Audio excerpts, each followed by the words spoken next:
کنیز کی سلطنت میں ایک جھیل تھی جس کے درمیان ایک چھوٹا سا جزیرہ تھا۔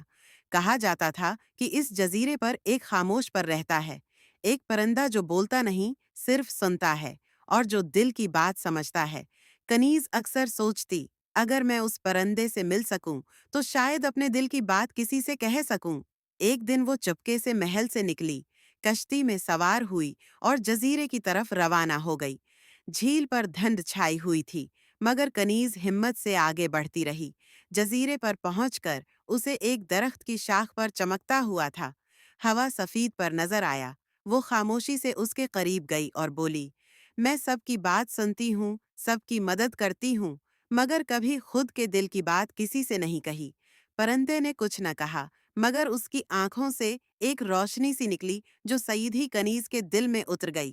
وہ ہلکی سی مسکرائی، ایسا لگا جیسے اس کی بات سن لی گئی ہو، بنا کوئی لفظ کہے۔ جب وہ واپس محل آئی تو پہلی بار اس نے خود کو ہلکا آزاد اور مطمئن محسوس کیا۔